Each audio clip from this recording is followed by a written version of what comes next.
Magandang araw kaibigan! Tuloy po kayo sa Felicidad's Channel. Sa mga kwento ng buhay at pag-ibig na hinalukay sa natatagong baul ni Felicidad.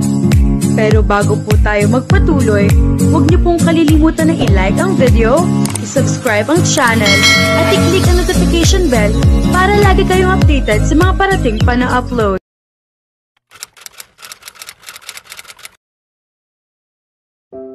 Napakalaki ng yate na sinasakyan nila.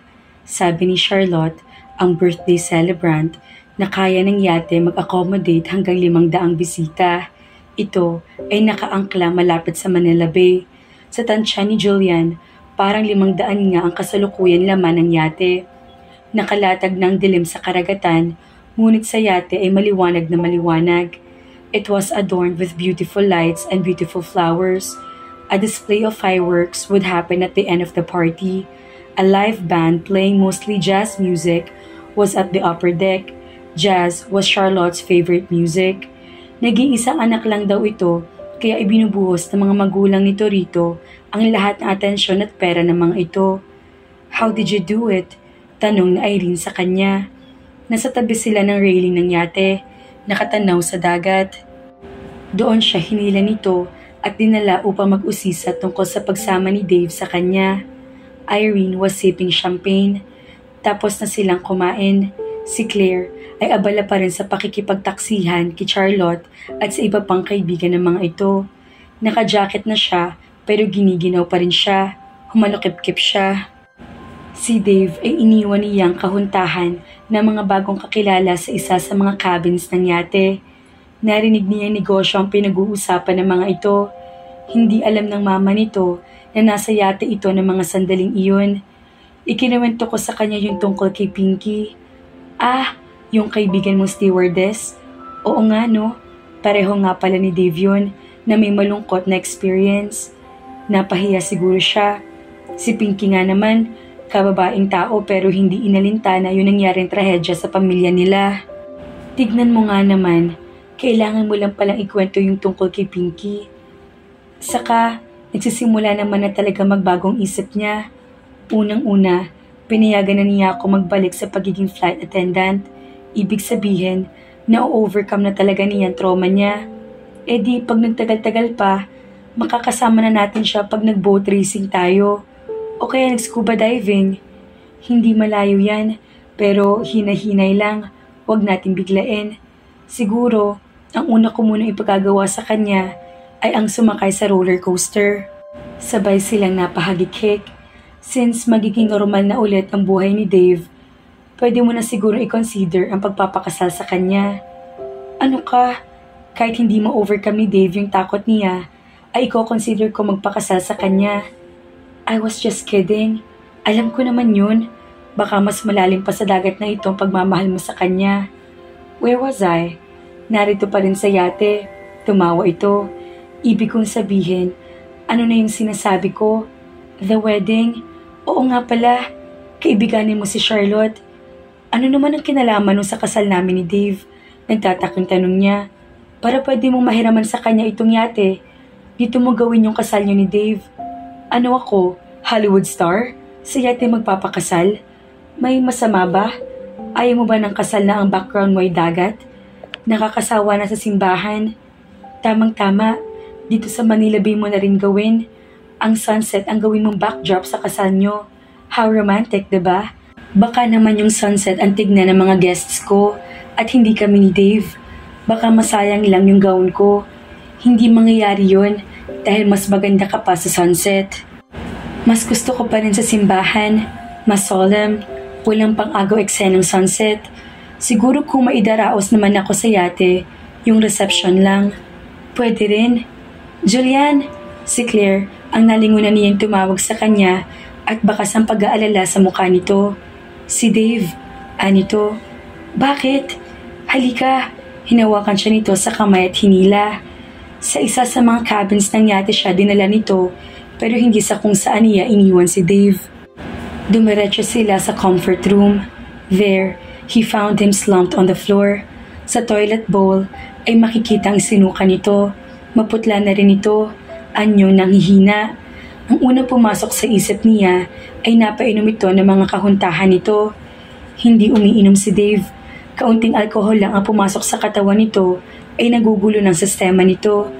Nahiya lang siguro itong tumanggi. Nagpamulit itong tumayo nang makita siya. Inalalayan niya ito. What happened?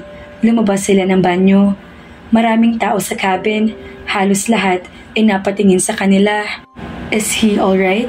Tanong sa kanya ng isa sa mga bisitang lalaki. I'm okay. Ani Dave. I just got dizzy. Tinulungan niya itong makaupo sa sofa at tinabihan nito. Uminom ka? You know, I'm a teetotaler. The only alcohol I take is rubbing alcohol and I don't drink it. Ba't ka nahilo? Ba't ka nagsuka? Sumandal ito at pumikit. Seasick? We're not sailing, but we're still at sea. Nahilo ako na makita ko ang dagat. Sabi nito, kanina, habang sakay sila ng speedboat patungo sa yate, ay bumulong na rin ito sa kanya na nahihilo ito. Nawala lang iyon na makasampa na ito sa yate at makapasok sa isa sa mga cabin kung saan hindi nito nakita ang dagat. Paano mo nakita ang dagat? Nasa loob ka ng cabin. Mahina lang pag-uusap nila. Alam nilang tatawag ng atensyon ang pinag-uusapan nila kung maririnig ng ibang nasa kwarto. Is there a window there to the sea? Kung meron man, bakit ka lumapit doon? Wala. Paano mo nga nakita yung dagat? May nagaya sa deck. Napilitan akong sumama. Doon kami nag-usap sa tabi ng railing kung saan kitang-kita ko at amoy na amoy ang dagat. I tried to ignore the sea but I failed. Then what? Naalala ko nung nangyari sa amin noon. May nakita pa nga yata akong pating kanina. Hindi lang ako sigurado. Oh God! Suddenly, I felt dizzy. Patuloy nito. Doon na rin sana ako susuka. Dudukwang na lang sana ako sa railing. Natakot lang ako mahulog. Umiikot ang paningin ko. I went inside the cabin, headed for the bathroom and vomited. And then you found me. How are you feeling now? Not yet okay, but I'll be okay. Sige na. Anong sige na? Enjoy the party. No, dito na lang ako sa tabi mo. Humilig ito sa kanya. I'll be okay. Bulong nito habang nakapikit. I thank God I'm alive. The shark scared me. Akala ko ba hindi ka siguradong pating ang nakita mo? Oo, pero natatakot pa rin ako. Hindi na siya sumagot. Kung habang usapan nilang iyon tungkol sa dagat at sa pating, ay lalo lang maaalala nito nangyari 17 taon na nakararaan. Maya-maya ay nakita niyang tulog na ito habang nakahilig sa balikat niya. Ang ikinatatakot niya ay baka tuluyin ang hindi mawalan takot nito sa dagat. Wala na sa tabi ni Julian si Dave nang magising siya. Dave? Hanap niya rito at luminga sa paligid. He went out. Nakangiting sabi sa kanya ng isang bisitang babae. She was holding a glass of an alcoholic drink. Napansin niya ang pagsiklap sa mga hikaw na nakalambitan sa mga tenga nito. Halos lahat ng bisita ni Charlotte ay mayamang tulad nito. Lumabas siya ng cabin. Dave? Hindi pa rin niya ito makita. Bagkos, ang lumalakas na pag-alo ng dagat ang nahagip ng mga mata niya. He went this way.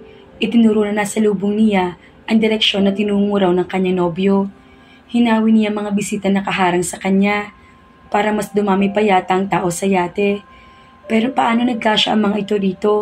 Nangamba siyang baka lumubog ang yate anumang oras. Hindi pa naman niya na itatanong kung nasaan ang isang shark-infested na dagat sila.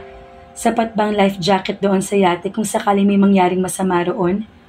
Makakayanan ba ni Dave ang isa pang aksidenteng katulad na nangyari dito noong musmus pa ito? Kapag nakita niya ang kanyang nobyo, ay ayayain na niya itong umuwi. It was a mistake bringing him here. Amoy alak ng karamihan sa mga bisita. Umiindayog ang katawan ng mga ito sa saliw ng maharot na tugtuging pampalinlang ng ere. Whatever happened to jazz music that she thought would play all night long? Baka lasing na si Charlotte at tulog na kaya nagbago na ang musika. Wala siya makitang bituin sa langit nang tumingala siya. Mukhang uulan, kaya lalong kailangan niya makita agad si Dave. Funny, Pero isa sa mga pinakanakatakutan ni Dave ay ang ulan. No, it wouldn't kill him. Pero lagi ito nagkakasakit kahit pa hindi ito mababad sa ulan. Ilang patak lang daw ng ulan sa katawan nito ay sapat na upang magkasakit ito. Maya-maya ay nagsimula ng pumatak ang ulan. Dave, natatarantang sigaw niya. We're going home. Ang mga tao sa paligid niya ay hindi natigatig sa pagsisimula ng pagbuhos ng ulan. Patuloy sa pagsasayaw ang mga ito, sa pagtatawanan at sa pag-inom na nakakalasing ng mga inumin. Dave! He's there! Itinuro sa kanya ng isa pa sa mga bisita ang kinaroroonan ng kanyang nobyo. He saw Dave standing on the railing of the yacht with arms outstretched. Sinasalo ng mga palad nito ang pumapatak ng mga ulan. Basang-basa na ito. Dave, what are you doing? Tanong niya rito sa malakas na tinig upang magkarinigan sila. I'm here to conquer all my fears. Sigaw nito bago umakmang tatalon. Maraming tao sa paligid nito. Ang ilan ay abot kamay ito, ngunit isa man ay wala nagtangkang umawat dito. Tumakbo na siya patungo rito. Dave, don't! Pero huli na. Umigpaw na patungo sa dagat si Dave. Parang may nakita siyang pating na paikot-ikot sa tubig na babagsakan nito. Kasunod ng pagtalon nito ay ang pagpapalakpakan ng mga tao sa paligid nito. Kaya naman, abangan natin ang susunod na kabanata.